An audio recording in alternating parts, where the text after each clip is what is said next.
Ma question s'adressera un peu au Christophe, parce que c'est un copain, donc je le mets d'abord lui. Non, les invités d'abord. Ma question s'adresserait un peu au est-ce que l'exploitation des nodules polymétalliques, ça pourrait permettre de se passer de la dépendance des métaux rares chinois? Et d'un point de vue environnemental, qu'est-ce qui serait le moins polluant, l'exploitation de ces nodules ou les mines? C'est pour vous. C'est une bonne question. Alors les nodules polymétalliques, on parle de ressources qui sont sous-marines à des très grandes profondeurs. Actuellement, les techniques d'exploitation, on ne les connaît pas encore totalement. C'est du développement, c'est de la recherche et du développement. On a du mal à connaître aussi l'évaluation des ressources. Il faut savoir que le fond des océans, en fait, on n'en connaît que très peu. On a très peu qui est cartographié, tout simplement parce que niveau technique, on ne va pas à ces grandes profondeurs-là qu'avec des petits robots qui ramènent un ou deux cailloux par-ci par-là. On est très loin de ce qu'on est capable de faire en exploration de surface. Donc en fait, on connaît encore très peu le potentiel réel des ressources sous-marines profondes. On sait qu'au niveau technique, ça nous paraît atteignable de pouvoir les exploiter. Donc il y a des permis d'exploration et il y a des essais actuellement d'exploitation, mais pour l'instant on va dire que c'est vraiment du grattage de surface pour essayer d'apprendre à quels vont être les impacts. Et on en a encore effectivement très peu d'idées. Il faut savoir qu'une fois qu'on récolte, soit par grattage de surface, on ne connaît pas aussi très peu les épaisseurs de ces minerais-là, ça va être amené sur des bateaux. Est-ce que ça va être traité sur les bateaux? Est-ce que ça va être traité à terre? Parce qu'après, il va falloir les transformer. Donc tout ça, ça a un coût d'exploitation très important.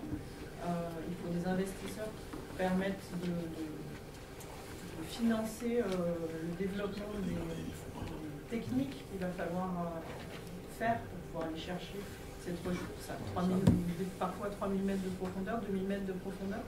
Donc c'est extrêmement difficile techniquement. Il n'y a encore pas d'industriel capable d'avoir les fonds d'investissement pour le faire actuellement, qui s'y risquent. C'est que des permis majoritairement d'exploration. Et ce sont les Japonais qui sont très présents, les Allemands, les Belges aussi, qui développent des programmes de recherche déjà pour explorer et évaluer la ressource potentielle, savoir si techniquement c'est faisable, économiquement est-ce que c'est faisable. Donc on n'a pas encore de réponse à cette question-là. Mais c'est sûr qu'il y a des industriels et des gouvernements qui se posent les questions de savoir si on va finir par se tourner vers ces ressources. Sauf que extraire du minerai sur une colonne d'eau, déjà il y a de la vie à des profondeurs d'eau. Et deuxièmement, ça veut dire que toute la colonne d'eau peut potentiellement aussi être polluée par les particules, et donc c'est aussi toute la vie sous-marine qui nous sert d'alimentation. Donc il y a beaucoup de choses sur l'impact de la biodiversité qui se posent des questions. Et, alors qu'à terre, les permis sont limités à une surface, à un périmètre. Sur une colonne d'eau, c'est beaucoup plus compliqué de délimiter un permis minier et les impacts potentiels. Les impacts sur une colonne d'eau, avec les courants, ça veut dire qu'il faut prendre en compte un aspect trois dimensions. Et c'est beaucoup plus compliqué de connaître les impacts qu'on a. Et forcément, il y a des programmes de recherche sur ces thématiques-là. Mais on est vraiment au stade initial. Christophe, alors, tu oses? Ouais. Ce qui est amusant avec le lithium, c'est que en général, les économistes nous expliquent qu'il y a de la substituabilité. Et là, on a un élément avec lequel plus personne parle de substituabilité. On se dit non, il y a le lithium, mais on est avec un alcalin, il y a le sodium, il y a des batteries sodium, il y a des gens du CEA ici. Est-ce que le sodium, un jour, doit faire trembler le lithium? J'en sais rien. Mais moi, je suis que géographe. Mais c'est aux gens du CEA de nous dire ça. Mais je pense que si comme dans tous ces produits, si les prix sont trop élevés, on trouve une autre solution. Après, là, et ça ne va pas être plus élevé avec le sodium. C'est pas vraiment de tension. C'est pas un matériau super critique, le lithium. C'est pas parmi les plus critiques. C'est pas parmi les plus critiques. Donc il n'y a pas une tension énorme sur la ressource pour le moment. Dans les batteries lithium, il n'y a pas que du lithium. Il y a du graphite, il y a du cobalt, il y a du manganèse, il y a du nickel. Et le cobalt est beaucoup plus critique dans le sens approvisionnement, puisque 65%, je pense approximativement, de la production vient de RDC, dans des conditions assez particulières. Aussi, juste, le lithium, c'est l'atome le plus petit qui fait cet effet électrochimique. Si on met du sodium, en fait, on a une batterie 2 fois plus lourde. Donc, on voit bien qu'on est... Alors, on va avoir un débat entre physiciens dans le fond. Madame ici, qui a déjà été frustrée une fois, donc attention. Simplement, juste de réflexion. Il y a quelques années, donc, l'Europe a déterminé une liste de métaux stratégiques et donc a incité les gouvernements à faire du recyclage. Et donc en France, on a eu cette usine qui était du côté de La Rochelle, faite par Solvay Rhodia, qui était le seul prototype d'usine pour le recyclage de terres rares. Pourquoi cette usine est fermée? Est-ce que vous le savez? Et est-ce qu'il y en a d'autres? Et donc ça, c'est juste une première question. L'autre question, c'est simplement pour compléter la première question. Bien sûr, il y a les nodules polymétalliques. Je sais bien que c'est plutôt l'Ifremer qui fait des recherches là-dessus et pas le BRGM. Mais il y a aussi le problème des gisements de terres rares sur les dorsales au niveau des sources hydrothermales, donc dans la zone internationale. Pour cette zone internationale, il y a déjà plusieurs demandes de permis d'exploration, notamment par la Chine. Et donc là aussi, ce serait en vue de rechercher des terres rares. Donc voilà. Sur les dorsales océaniques, ce sont les gisements de sulfure hydrothermaux. Voilà. Donc il n'y a pas que des terres rares, mais c'était... Il va y avoir donc, tout ce qui est... il va y avoir du zinc, du cuivre, de l'or, des métaux précieux. Oui. C'est aussi pour ça que ça pourrait être... C'est toujours le driver aussi. Le type de substance principale. À propos des gisements potentiels marins, est-ce que c'est justement un avantage qu'ils soient offshore, c'est-à-dire pas dans des eaux territoriales, non? Alors, par rapport à aller faire un coup d'État en Bolivie? Il y a, donc c'est l'AIFM qui gère justement les permis dans les eaux internationales, et donc c'est des partenariats entre gouvernements qui financent les projets de recherche là-dessus.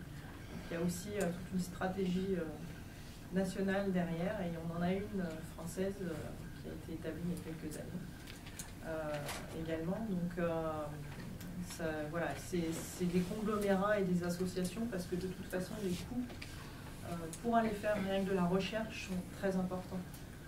Les campagnes océanographiques coûtent une fortune, et en France, donc c'est l'Ifremer effectivement qui est l'institut de recherche qui finance une grande partie de ces recherches-là sur fonds propres, donc qui ne permettent pas de faire des campagnes océanographiques tous les ans. Et ça nécessite des développements d'équipements aussi, de submersibles, et donc des avancées technologiques encore importantes qu'on ne peut pas toujours financer en tant qu'institut d'organisme de recherche. C'est nécessairement avec des gouvernements et la participation et l'incitation des gouvernements qu'on peut y parvenir. Et l'usine? Et pardon, et l'usine spécifiquement, j'ai pas, je connais pas le pourquoi de la fermeture exactement. Mais c'est évident que les usines en fait pilotent au niveau et économique et puis impact. Il y a aussi ce dont je parlais tout à l'heure, l'histoire de la collecte. Quand les filières ne sont pas forcément organisées pour la collecte aussi des matériaux, pour le recyclage, la filière n'est pas viable, l'usine n'est pas viable si la filière n'est pas organisée aussi. Donc il y a aussi tout ce concept-là de tri, de collecte à organiser sur le territoire. Est-ce que pour le BRGM, la notion de cycle d'extraction est aussi pertinente pour les minéraux métalliques comme sur les ressources fossiles? enfin, pas pertinent pour etc. Et du coup, est-ce qu'il y a des recherches au BRGM là-dessus pour savoir chaque numéro, quelle va être la date du pic sachant que bien sûr la différence c'est qu'on ne les brûle pas, mais quand même. Alors le BRGM n'est pas opérateur minier. Enfin, on conduit la recherche en fonction aussi de thématiques développées par le ministère de tutelle, comme le service géologique national. Ça dépend un petit peu justement des sujets de recherche qui peuvent être stratégiques aussi pour notre pays. Et le BRGM en fait conduit les études, donc ce que je vous ai montré tout à l'heure sur la matrice de criticité, sur évaluer quelles sont les ressources pour nos filières qui vont manquer. On participe aussi au débat au niveau européen, on participe à l'évaluation et au suivi des métaux qui vont nous être critiques pour demain. Et cette matrice, elle évolue dans le temps. Hein. Chaque année, on voit que pour certaines substances, elles sont plus aussi critiques en fonction des veilles technologiques aussi. Si une nouvelle technique de stockage d'énergie est inventée demain, et ben effectivement, on n'aura plus forcément besoin de lithium. Donc il y a beaucoup d'aspects, c'est très complexe pour évaluer les filières et le devenir et faire des scénarios possibles sur l'avenir. Enfin, sur un métal comme le cuivre, là on a besoin pour tout. Est-ce qu'il y a un actuellement, c'est exponentiel. Sur la demande, notamment à cause de l'électrification, du développement de tout ce qui est numérique, communication. Enfin voilà, on a besoin de beaucoup de cuivre pour brancher tout ça. Par contre, on a pu voir là sur les 2 derniers mois que ne serait-ce que l'influence d'une épidémie en Chine va influencer les marchés du cuivre. Les Chinois bloquent leur production, ils sont un peu gelés à cause du coronavirus en ce moment. Et ça suffit pour infléchir la production mondiale et le marché, le prix du cuivre au niveau mondial. Donc rien que ça, on va varier de 2 ou 3% le prix et la production mondiale. Donc il y a tout est lié. C'est pareil pour le pétrole, il y a des effets à court terme, ça n'empêche pas de prédire. Voilà, mais ça, on ne peut pas le prédire. Ouais, et on ne peut pas prédire si ça va durer ou pas dans le temps. Si je peux intervenir sur ce débat, le pétrole, on ne pouvait pas prédire que les États-Unis redeviendraient exportateurs de pétrole.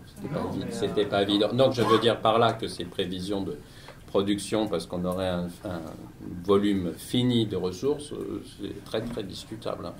Et pour revenir sur le lithium, puisque Isabelle m'a tendu une perche, pourquoi ça nous intéresse maintenant, c'est par rapport à la voiture électrique. C'est pour ça que j'ai commencé par là. Mais s'il s'agit de stocker de l'électricité, on a d'autres moyens. On peut faire des barrages d'altitude, des choses comme ça. Donc le lithium, c'est quand même très lié à la mobilité électrique. Et puis pas que les téléphones, le développement numérique, il y a des batteries lithium dans les téléphones. Hervé, vas-y, oui. Oui, donc on a vu qu'il n'y avait pas très peu de mines en France et en Europe en général, qu'en plus on était dans une dynamique de décroissance du nombre de mines, alors que finalement, pour toutes les technologies de la transition énergétique, il semble qu'on aurait besoin d'avoir plus. Surtout que la transition énergétique s'accompagne souvent d'un discours d'autonomie. On voit bien qu'on va plutôt créer une dépendance. Donc, quels sont les projets aujourd'hui à l'échelle française et européenne? Où en sont-ils? Est-ce que c'est des paroles ou déjà des dossiers ou même des implantations? Alors, demande de permis des opérateurs déposés par les opérateurs miniers dépendent et de ce qu'on a vu, marché, du prix, mais aussi de la capacité à obtenir des permis. Donc on va être plus enclin à aller déposer des permis sur un gisement dans un pays où il y a de l'incitation, de la facilité, que dans d'autres. De même que sur les oppositions locales. Donc il y a eu un regain d'intérêt pour le minier en France avec un positionnement politique qui était sur l'aide et la relance il y a quelques années. On a parlé début de nouveaux codes miniers, déjà depuis un certain temps, et ça a attiré des investisseurs qui se sont positionnés sur des permis, notamment des investisseurs australiens, qui ont financé de l'exploration sur le sol français. Et il y a eu pas mal de permis d'exploration, pas d'exploitation, qui sont développés. Et puis, il y a eu beaucoup d'opposition sur le territoire français, qui ont fait traîner finalement la possibilité de faire de l'exploration. Des oppositions parfois assez virulentes. Il y a eu même des dépôts d'engins explosifs sur des foreuses, des choses comme ça, qui font que ça freine beaucoup, il y a des blocages, mais c'est pas que sur le minier. Le développement de l'aéroport aussi, du nouvel aéroport qui était dit, c'est des oppositions en fait sur tout type de nouveaux projets industriels et pas que du minier. Mais il y a une forte opposition en France, ça se voit, sur n'importe quel type de projet. Et ça freine les opérations, ça a des coûts dans la durée, dans le temps. Et puis le soutien du gouvernement derrière évolue en fonction des tendances politiques. Et actuellement, effectivement, le code minier se fait un petit peu attendre et ça refroidit pas mal d'investisseurs qui repartent investir ailleurs. Et donc, il y a des permis qui sont abandonnés. Effectivement, là, en ce moment, on est plutôt sur une phase décroissante.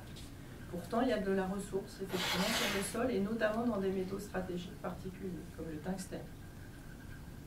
Donc, juste pour conclure, depuis qu'il y a eu cette nouvelle, ce nouveau discours, en fait, il y a eu 0 projet qui a commencé. Il y a eu plusieurs projets qui ont été initiés, lancés, mais ça nécessite des investisseurs qui financent et des opérateurs qui viennent faire de la recherche.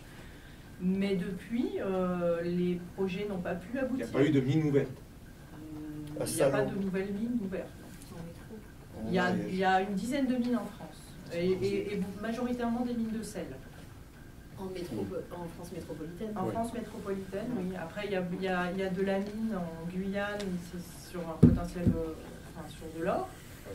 On a pas mal entendu parler aussi. Il y a des mines en Nouvelle-Calédonie, le Eramet et puis le Valais. Et puis, il y a des opérateurs miniers en Nouvelle-Calédonie pour le nickel. Un petit peu pour le cobalt, mais pas beaucoup. Le cobalt est peu valorisé. Donc il y a un potentiel en France, pas qu'en métropole. Voilà. Ça nécessite des lourds investissements et du temps dans la durée pour ouvrir un projet minier, comme je l'ai montré tout à l'heure. Une question très simple. Est-ce que vous avez lu La guerre des métaux rares de Guillaume Pitron et qu'est-ce que vous en pensez? Est-ce que vous avez des critiques à faire?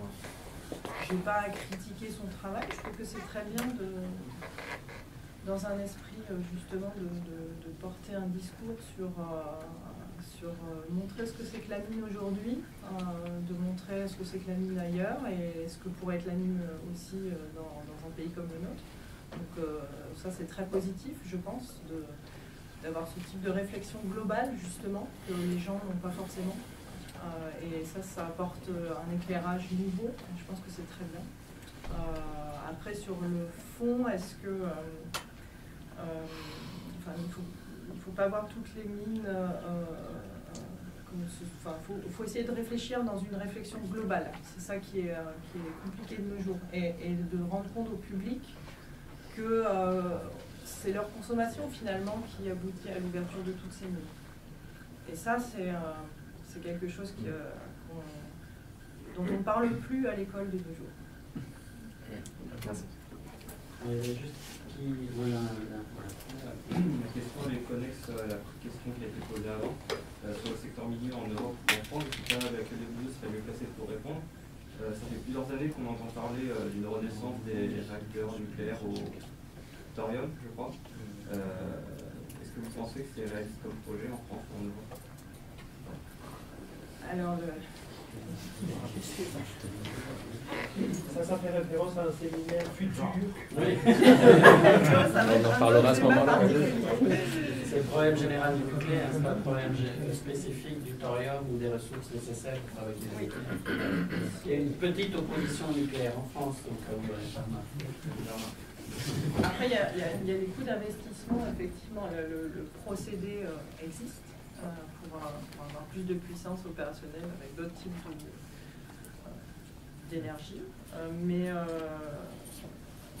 l'investissement et la faisabilité d'implanter les nouveaux réacteurs a pris du temps. Il y a eu parfois des erreurs de timing dans les investissements qu'il fallait pour les faire. Donc, c'est les mines qui m'intéressaient. On entend souvent parler de gisements en Bretagne, il me semble. Alors,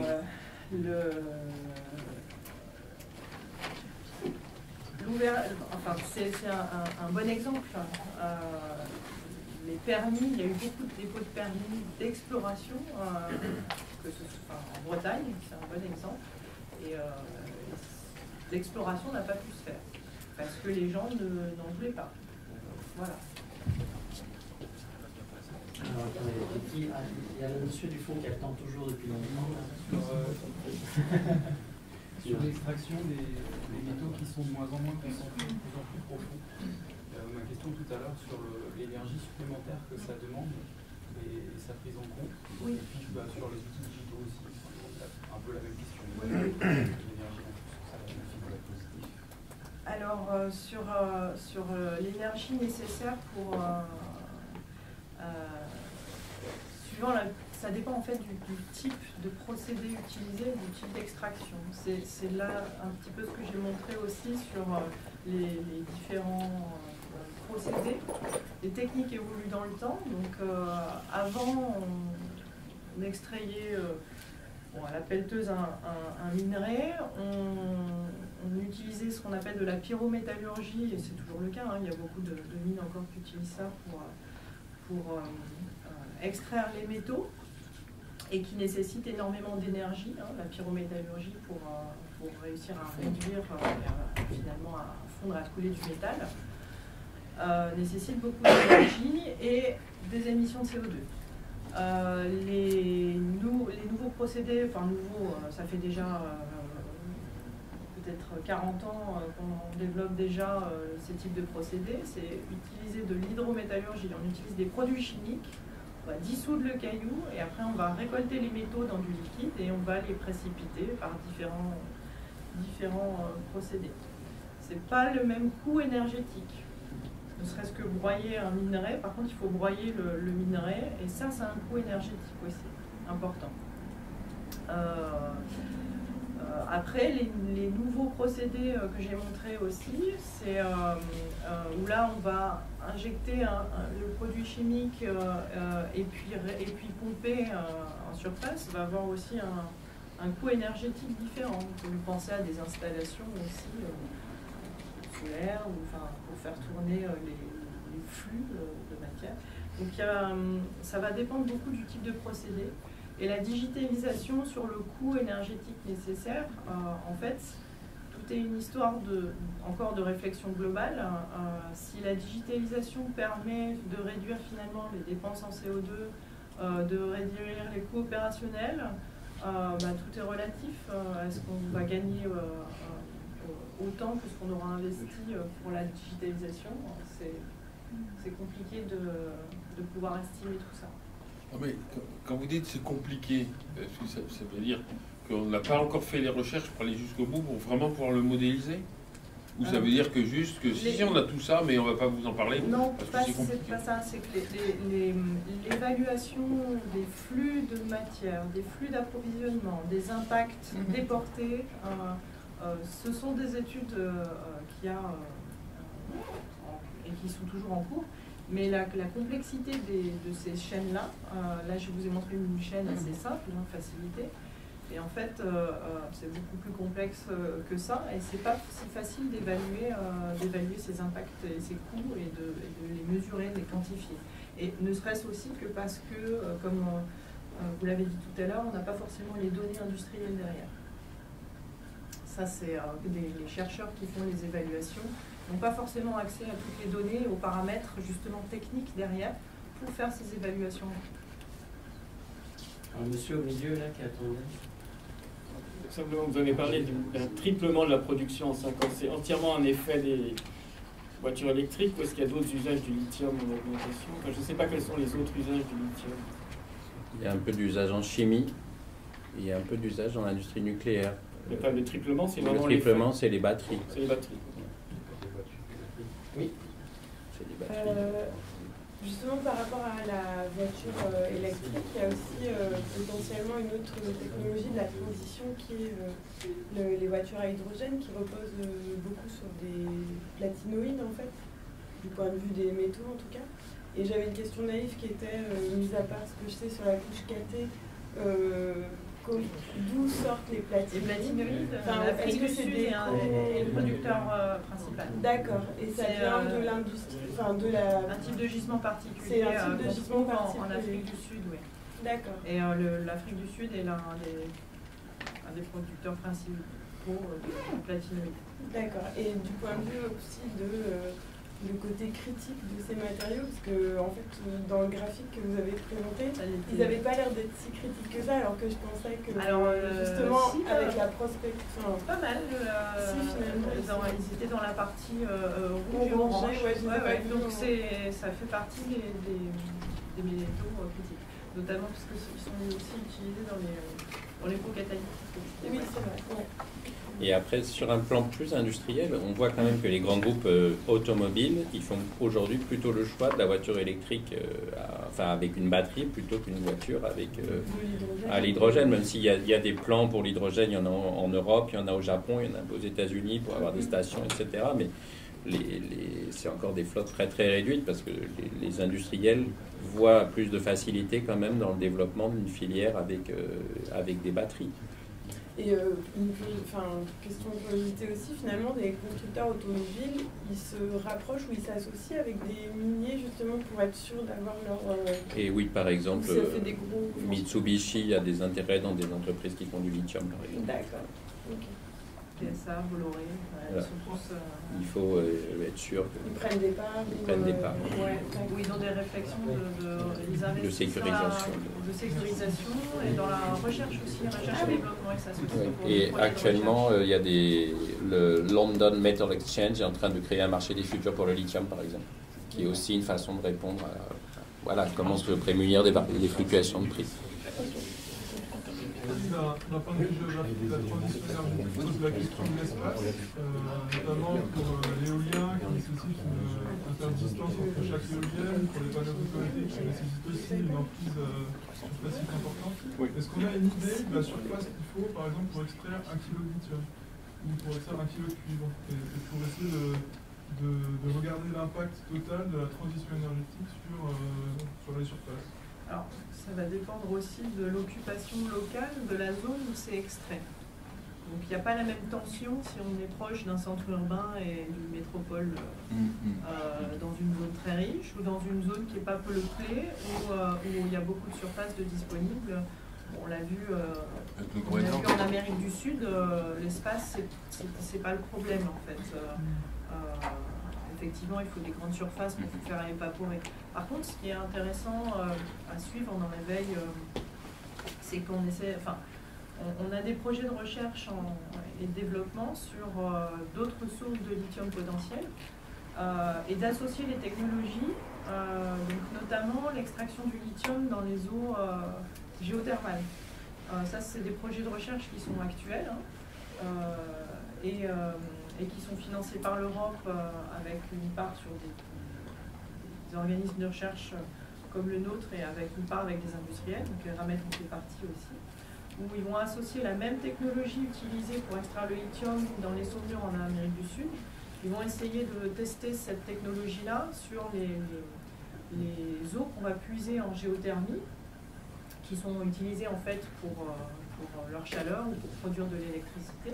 Et bien, il y a du lithium dissous parfois dans ces eaux-là. Et on va essayer de voir si ça peut être possible de rentabiliser l'extraction du lithium, alors que de toute façon, c'est rentable au niveau de la géothermie, puisqu'on extrait déjà de l'eau. Donc, c'est la valorisation en plus, finalement, qui serait apportée par ce type de ressources. Monsieur, c'est oui. C'est pour le BRGM. je crois savoir que le BRGM a un statut EPIC, établissement public, industriel et commercial.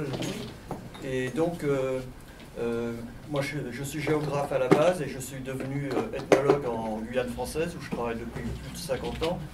Et dans les années 90, j'ai découvert que le BRGM avait été à l'origine de la plus chère opération de prospection minière de toute l'Amérique du Sud. Et le problème, c'est que le BRGM, une fois qu'il fait ses travaux de recherche, il porte à la connaissance des industriels les résultats. Et donc, c'est bien le BRGM qui est à l'origine de l'invasion de la Guyane par les chercheurs d'or. Et les grosses compagnies minières disent à Toronto sur leur site pour s'adresser aux gros investisseurs, ils disent mettez de l'argent chez nous car nous avons des intérêts dans le pays le plus rentable du monde. Ce pays s'appelle la Guyane française. Et pourquoi les frais d'exploitation de l'or en Guyane française sont seulement de 180 $ par once, alors que dans un pays misérable à côté, c'est le Guyana, c'est 230 $ par once? C'est parce qu'en Guyane française, l'astuce, c'est en tant que grosse compagnie minière mondiale, ça peut être BHP, entre autres, ou des compagnies canadiennes, ils n'interviennent pas directement, ils préfèrent sous-traiter à des illégaux, parce que c'est pratique de sous-traiter à des illégaux. Dans les mines illégales, il n'y a pas de respect de la législation au niveau de la paye des ouvriers, et il n'y a pas d'obligation de remise en état des lieux. Donc c'est tout bénéfice, et les compagnies internationales se contentent de racheter l'or en fin de parcours. Et quand on parle de bas salaire dans des pays dits du tiers-monde, le pire bas salaire, et ça a été révélé dans le Monde diplomatique de février 2001, le pire bas salaire, c'est la Guyane française, parce que le jour de distribution de la paye aux clandestins brésiliens, on les met à mort. Ça a été filmé, c'est dans le film de Philippe Lafay, si vous voulez voir les détails. Donc on ne peut pas faire pire qu'un mauvais salaire, on tue les ouvriers. Et pour moi, l'autre plus grave problème dans votre exposé, c'est tout le vocabulaire greenwashing que vous avez utilisé dans le but d'atteindre ce que vous appelez l'acceptabilité. Moi, je travaille exactement à l'inverse, à l'inacceptabilité des mines. Donc, je suis désolé de vous dire que je fais partie des saboteurs. Je diffuse des informations sur les modes de sabotage. Et je trouve que il y a inacceptabilité parce que quand vous dites mine responsable, c'est tout à fait irresponsable dans un monde qui est globalement irresponsable car insoutenable écologiquement. Donc vous n'avez pas, en tant que BRGM, à fournir des éléments minéraux ou métalliques à un monde qui est irresponsable, parce que vous l'alimentez. C'est comme un drogué, vous lui offrez de l'héroïne, c'est la même chose. Donc je considère que la meilleure chose à faire pour le BRGM, c'est de cesser de faire des recherches, de cesser de dire qu'il y a des mines là, là ou là, parce que on nous a dit tout à l'heure qu'on avait le droit de d'avoir des propos métaphysiques. Et dans votre introduction, le mot le plus toxique, c'est le mot « besoin ». Vous dites que vous travaillez pour des besoins. Il n'y a aucun besoin. Allez à l'exposition en ce moment à la Fondation Cartier, l'exposition sur les Yanomami. Vous verrez des gens qui sont 30 000 à 40 000 qui vivent sans électricité. Et j'ai trouvé ridicule la question tout à l'heure, mais comment peut-on vivre sans électricité? Mais évidemment qu'on vit sans électricité. C'est le b.a.-ba. Moi j'ai 6000 amis qui vivent en ce moment dans les Pyrénées, volontairement, sans électricité. Il y a des tas de gens qui vivent sans électricité. Madame Carmen Ramirez Sanchez, déléguée des Wayuu de Colombie, elle est venue ici à Paris à la COP21. Il y avait un parterre de 800 techniciens, ingénieurs et ambassadeurs. Et elle a pris le micro, elle était à la tribune. Elle a dit, nous, les Wayuu, nous ne voulons pas vivre avec de l'électricité. Nous savons vivre sans électricité. Et pas de chance, là où elle habite, c'est un endroit de Colombie où il y a la plus grande mine de charbon du monde, charbon pour faire de l'électricité. Et je termine par là. Quand vous avez parlé au Canada de cette merveilleuse mine dans l'Ontario, zéro pollution, zéro gaz à effet de serre, parce que 100% électrique, ah bon, formidable. Donc l'hydroélectricité au Canada, c'est désormais fabriqué avec des barrages sans ciment. Ce sont des barrages entièrement construits en bois, biosourcés, et donc il n'y a aucun impact. Moi, je pense que l'électricité, il faut arrêter avec la légende de la fée électricité. L'électricité, c'est excessivement polluant. Il y a un impact énorme. Il faut voir l'analyse du cycle de vie. Donc, c'est pour ça que j'accuse votre langage, depuis le début, d'être absolument du greenwashing. Vous avez appris par cœur les leçons du greenwashing, et vous allez jusqu'à dire qu'une mine 100% électrique, ou un dumper, j'ai vu la photo, 100% électrique, c'est le paradis, c'est formidable. Je suis absolument pas d'accord. Et je préciserai aussi pour le géographe qui est à côté, qu'il ne faut jamais dire un mot qui n'est pas français, développement. En français, on dit développement suivi des lettres DE. Développement 2. On ne peut pas dire développement tout seul. Donc il faut toujours préciser développement de quoi. Et moi je suis anti-développement. Donc je ne comprends pas pourquoi vous dites développement économique. Je dis développement économique. Le développement est un mot logique en biologie et n'a rien à faire en politique et en économie. Il n'y a rien à développer. Merci. Je vous laisse répondre. Donc, en tant qu'organisme de recherche public et commercial, effectivement, ça veut tout simplement dire qu'il y a 50% de nos financements qui viennent de la recherche publique et 50% qu'on doit aller chercher dans le privé. C'est simplement ça. On n'a pas de participation dans des groupes actifs miniers. Donc on n'a pas de lobbying à faire, et ce n'est pas du tout notre cas. Le BRGM est justement un organisme qui se veut indépendant dans sa façon de procéder, et donc on développe de la recherche en fonction effectivement des besoins des gens et de la population. Et il se trouve que, on a parlé de la Guyane, notre rôle c'est de faire des inventaires de la ressource potentielle, de développer les connaissances sur le sous-sol. Et donc effectivement on a conduit des inventaires de prospection pour savoir qu'est-ce qu'il y avait sur notre sous-sol. Après, ce qui est triste de voir, c'est qu'effectivement ces données ont servi malheureusement à plus développer la mine illégale. En tout cas, c'est pas ce qu'on a souhaité, ça c'est certain.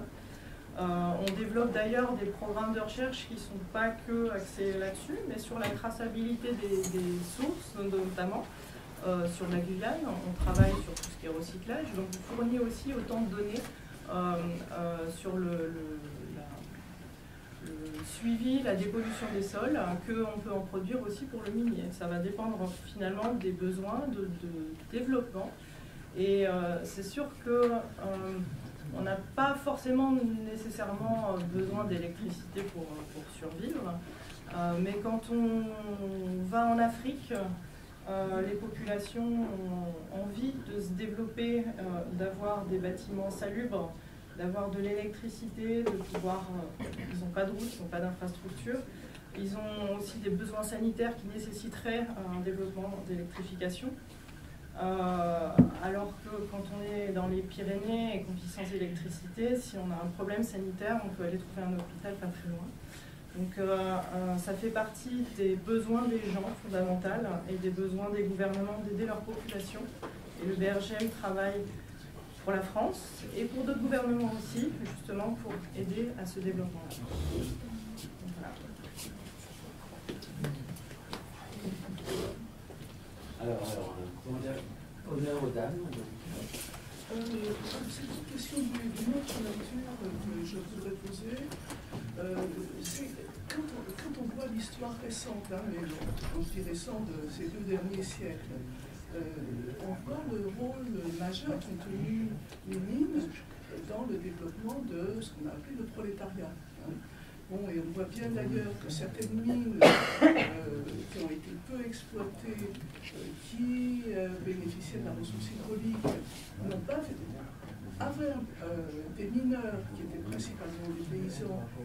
Dans ces cas-là, il n'y a pas eu d'essence du prolétariat. En revanche, d'autres qui ont été beaucoup plus intensives, comme Carmaux, là on l'a vu. Alors, d'où ma question, c'est est-ce qu'aujourd'hui on peut dire que le secteur minier est aussi un secteur qui va, sur le plan social, sociétal, comme vous dites, voir la naissance de nouvelles catégories, ou bien est-ce qu'on voit, parce que c'est ce que j'avais l'impression que c'est ce qui se dessinait dans votre exposé, et puis vous avez eu une réponse là avec le lithium, est-ce qu'on voit se développer dans le secteur minier des processus industriels qu'on connaît ailleurs, ou bien est-ce qu'il y a quelque chose de spécifique? Il y a des pays dans lesquels le minier est encore très présent et dans lesquels il y a une intégration des communautés locales qui est beaucoup plus forte et avancée que dans d'autres pays. Le Canada en fait partie. Ils ont cette historique justement de connaissance des communautés locales, voilà, du passé historique qui font que les groupes miniers, les opérateurs miniers doivent aussi par la législation mieux s'intégrer et travailler avec les communautés locales qui sont intégrées au projet dans la stratégie et dans la prise de décision. Donc ça c'est ce qu'on peut voir dans certains pays. Après au niveau type de mines qui peuvent se développer aussi, on parle de mines secondaires, on parle de mines urbaines. Donc le développement de tout ce qui est recyclage, il faut voir le concept de la ressource, non plus comme que la ressource en terre, en sol, mais aussi la ressource dans nos villes, de comment gérer le recyclage, et ça peut être les matériaux, les bétons, voilà. Donc on travaille aussi sur ces thématiques-là, sur le concept de mine urbaine, pour essayer d'améliorer cette part, cette acceptation et notre gestion aussi de notre consommation, finalement. Parce que de toute façon, il y aura un blocage évident sur la disponibilité de la ressource. Donc au niveau social, il y a un lien évident à faire.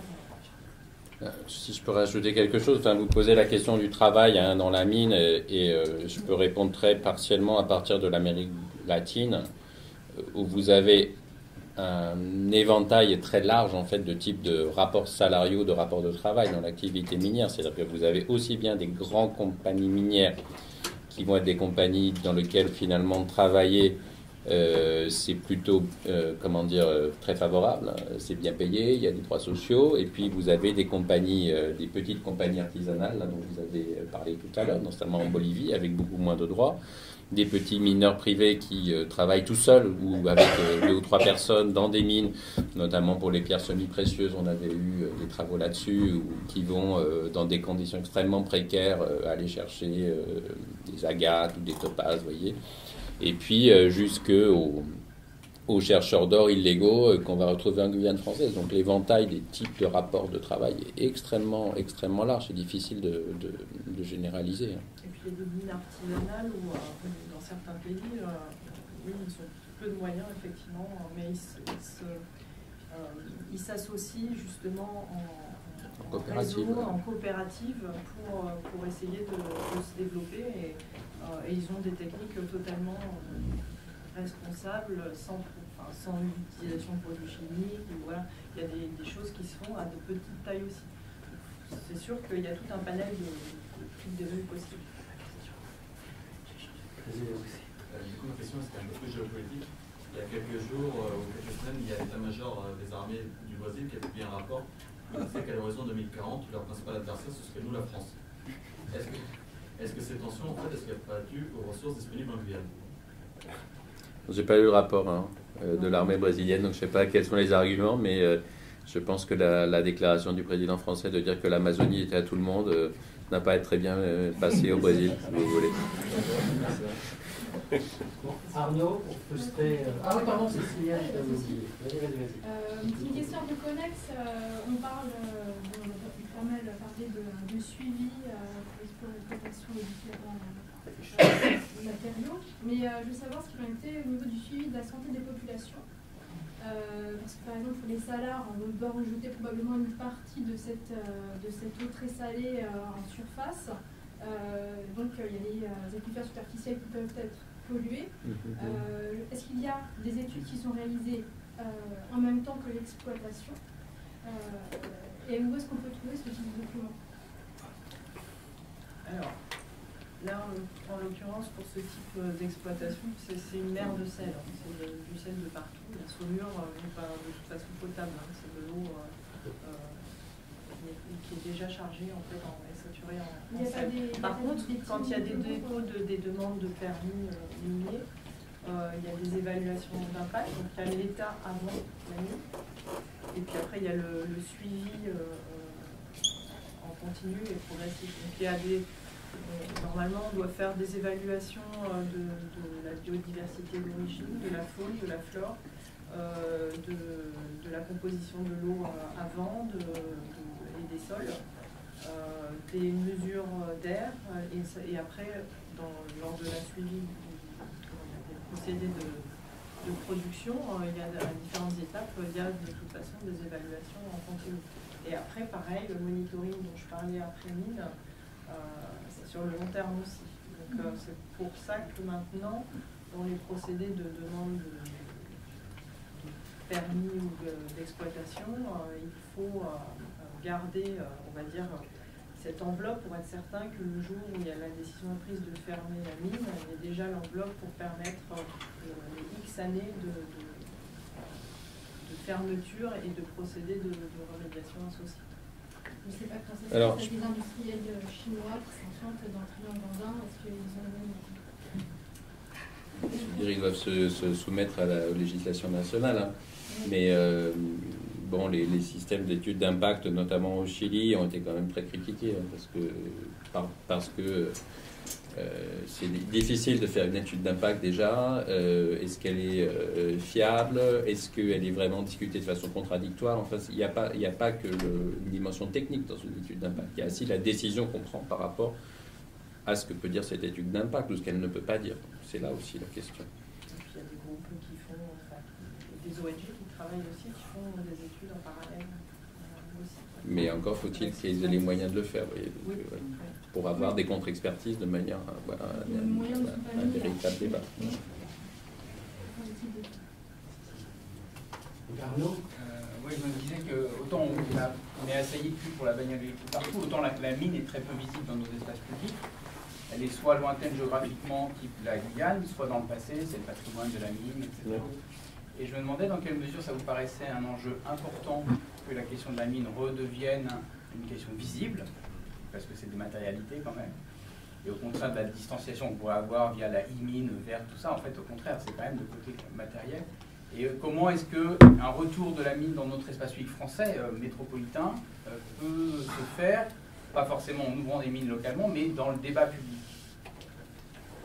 Pour moi, il y a effectivement un débat à avoir sur le système éducatif, sur le fait de remettre plus de sciences de la terre au niveau des petites, au niveau de l'école élémentaire pour apprendre ce que c'est que nos impacts de consommation. Et ça, c'est très important et on ne le voit pas suffisamment. On voit beaucoup sur les aspects de recyclage, mais ces aspects économiques sont quand même très complexes derrière. Et je ne prends pas forcément pour une réouverture demain d'une mine en France. Je dis juste que sur le fait que notre consommation actuelle fait qu'on a nécessairement de la mine parce qu'on n'est pas capable de pouvoir fonctionner en boucle fermée, c'est pas possible. Il y a des pertes, il y a le fait qu'on ne puisse pas tout recycler, qu'on n'a pas la même qualité. Et si on veut maintenir notre mode de vie, ben voilà, ça nécessite actuellement de l'extraction de ressources. juste une réponse aux deux questions précédentes. Une remarque au sujet de ce que vous venez de dire, parce qu'il y a quelque chose qui me frappe, c'est quel que soit le débat, pas forcément au lead qu'on a, il y a toujours un moment où quelqu'un va dire bon, mais c'est une question d'éducation. Et bon, en quoi nos enfants ou nos petits-enfants vont-ils mieux résoudre des questions que nous-mêmes n'arrivons pas à résoudre? Pas résoudre, c'est la prise de conscience qu'il faut changer notre mode de vie et notre consommation. C'est dans ce sens-là où je voulais expliquer qu'effectivement, si on continue comme ça, si on voit bien justement que,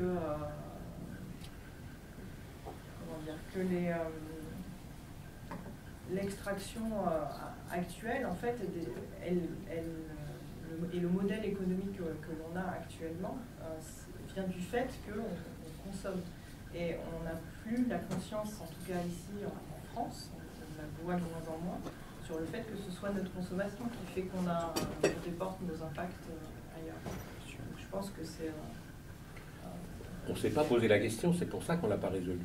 Oui, mais tu as raison, Jacques. Ouais. Parce qu'on arrive à la fin, donc il y a... Je voulais juste donner un conseil, c'est de voir le film Le Dragon Noir, Shao Liang, film de 2015 sur la mine et la santé, pour voir ce que c'est que les mines. C'est un film extraordinaire qui a été financé par la France, INA et Arte, qu'on peut voir sur YouTube. C'est un film magique sur ces questions de mine, santé et place de la mine dans notre urbanisme, etc. Alors, il y a Hervé, Le Dragon Noir. Hervé, puis Monsieur Chemise Moutarde, et on a fini. Oui, je voudrais ramener la question au partage des profits économiques. Ça a été évoqué, puis en fait ça a disparu, parce que j'ai pas entendu effectivement ça discuter sur le lithium dans les trois cas des pays du triangle andin. Et aussi, ça ramène ma question de les producteurs de charbon. Est-ce qu'ils peuvent facilement se développer sur autre chose, parce qu'il faudrait qu'ils arrêtent, donc pour arrêter, il faudrait qu'ils investissent sur autre chose. S'ils ont les compétences tout près et la capacité. Donc ces deux questions-là, comment se partagent les profits de la mine au Chili, comment ils se partagent en Argentine factuellement, et en Bolivie, ça n'a pas eu lieu pour le lithium, et dans d'autres pays, comment est-ce que les populations locales, là où, est-ce qu'il y a des exemples vertueux? Par exemple, il semblerait qu'en Finlande, il y ait des projets de mines de lithium, je crois que je ne me trompe pas. Est-ce qu'on prévoit déjà que les populations locales auront une partie conséquente du profit? Alors, tout dépend de la réglementation aussi en vigueur dans les pays. Il y a des pays qui obligent à avoir un pourcentage de la main-d'œuvre locale. C'est variable d'un pays, c'est très variable d'un pays à un autre. Mais la formation fait partie, effectivement, la formation aussi des populations locales. De toute façon, les opérateurs sont obligés d'utiliser un certain pourcentage d'employés locaux, font que... il n'y a pas que le driver de l'emploi et de l'économie derrière, il y a aussi ce driver-là de... Oui, mais on parle du travail, mais en fait, il y a du capital. Et c'est comment est-ce qu'on compte le capital du fait que moi j'habitais là, et on va me prendre une partie de ce qui était à moi, et donc comment je suis rémunéré. Et souvent c'est rien. Donc est-ce qu'il y a des... Est-ce que c'est en train d'évoluer? Est-ce que c'est différent au Chili et en Argentine? Oui, effectivement, enfin, c'est différent au Chili et en Argentine. Au Chili, vous avez surtout des impôts qui sont payés par les compagnies minières directement à l'État central, alors qu'en Argentine, vous avez des taxes qui sont payées aux gouvernements locaux. Oui, c'est les gouvernements locaux, c'est pas les gens qui sont à côté de la mine. Non, mais c'est une forme de localisation quand même. Après, il n'y a pas de paiement direct aux gens qui sont à côté de la mine en Argentine. Enfin, elles ne sont pas prévues par la réglementation. Au Chili, elles sont faites sous le volet responsabilité sociale de l'entreprise, donc dans une négociation entre la compagnie minière et les communautés qui vivent autour. Et après, sur ce plan-là, ce que j'ai suggéré tout à l'heure aussi, c'est dans les Andes, on a des sociétés qui sont des sociétés minières depuis avant la conquête espagnole. Donc, ce sont des populations qui ont l'habitude de travailler dans la mine et de négocier avec les compagnies minières sur ce qu'ils veulent. Voilà. En Bolivie, les bâtons de dynamite circulent assez facilement. Vous voyez ce que je veux dire pour la négociation.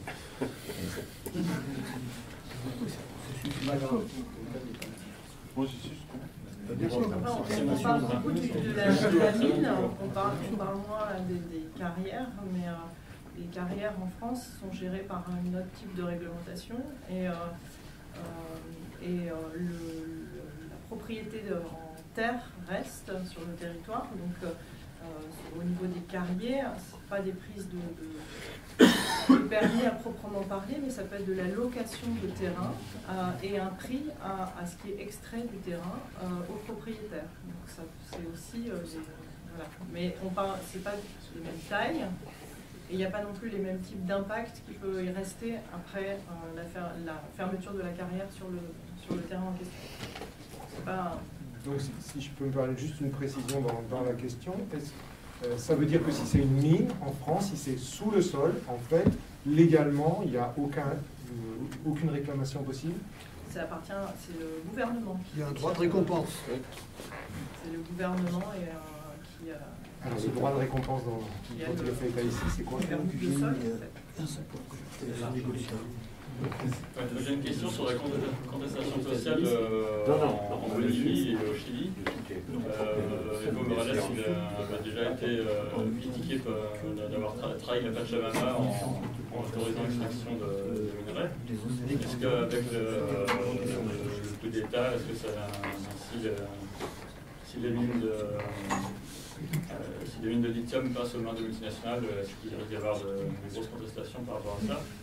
Et en Chili, est-ce que les révoltes qui ont lieu avec comme revendication un plus grand partage des richesses venues de l'extraction des mines, pas que du lithium, mais aussi du borax ou différentes choses, et aussi les aspects environnementaux aussi, est-ce que c'est une revendication j'ai vu un salaire au Chili complètement détruit par l'exploitation du borax, par exemple. Est-ce que c'était alors, en Bolivie, je pense que les positions des populations sont doubles, c'est-à-dire que d'un côté, il y a une demande de respect des certain nombre d'équilibres et en même temps, une demande aussi que ça avance, c'est-à-dire qu'il y ait des sources d'emploi qui soient créées. Donc, il y avait aussi une demande d'investissement que, pour le coup, les projets sur le lithium d'Evo Morales n'étaient pas allés jusqu'au bout de ça, d'après ce que quelques collègues qui travaillent dans ces régions-là, ils attendaient je serais content d'avoir des acteurs internationaux qui viennent investir dans l'exploitation d'un certain nombre de ces lacs d'altitude. Sur le Chili, enfin, vous avez raison, c'est-à-dire que le débat aujourd'hui, c'est un débat sur la redistribution de la richesse nationale, et la richesse nationale du Chili, c'est très largement les mines et d'abord le cuivre. Donc, évidemment, la question est très directement posée. Et sur l'environnement, c'était oui aussi. C'est moins la destruction de l'environnement que le fait qu'un certain nombre d'acteurs puissent faire des profits grâce à des droits qui leur ont été attribués sur l'environnement, et notamment sur l'eau. On va s'arrêter là parce qu'il y a des trains qui doivent partir. Merci encore.